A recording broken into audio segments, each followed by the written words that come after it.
All right, video 6. So this one I'm going to talk about the vet arriving. So up until this point, I'm still cool and calm.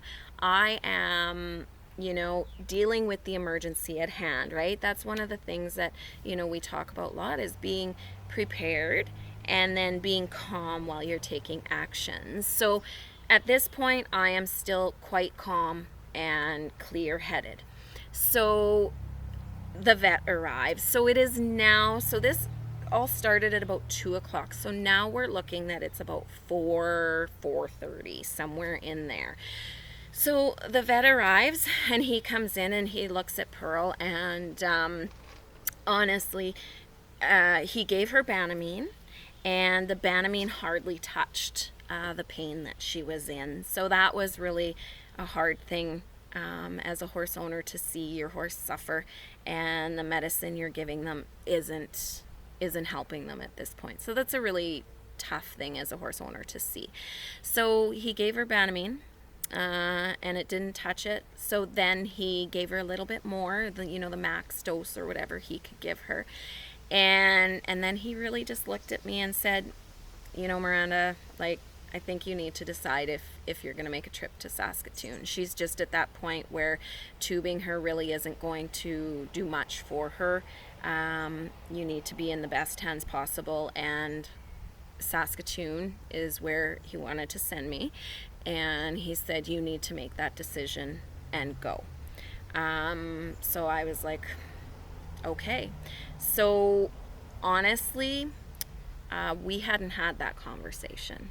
So this was a very emotional conversation. Back up a couple months, Pearl and I had just won the Canadian title for mounted shooting for my level. So we were coming off a pretty fantastic summer, and even though Mike and I hadn't had the conversation of which horses to take to for colic surgery, if it came down to that, I knew with a clear mind that in order for me I had to give Pearl the chance, right? She just won me this Canadian title. I have to give her a chance at life. So I did make the decision. I'm going to make the trip to Saskatoon, at least to see what they say and what they could do for her.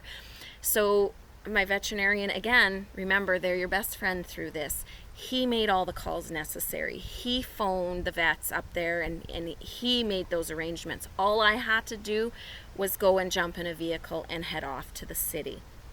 So at about 5:30 at night, I threw Pearl in the trailer and off we went. Scary thing is that I had to stop and fill gas in Unity, which is about 45 minutes with a horse trailer, to fill gas. My veterinarian followed me. He said, I'll follow you, because he lives up by Unity. He said, I'll follow you and I will check on her when we get to Unity. Again, best friend, guys, be good to your veterinarians.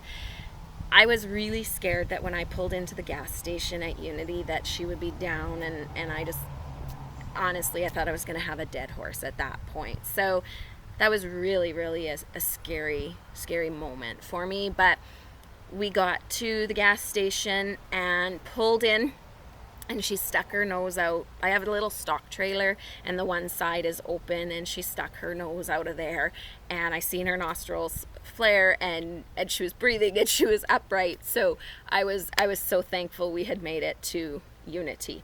So yeah, now I will talk about our trip in the next video.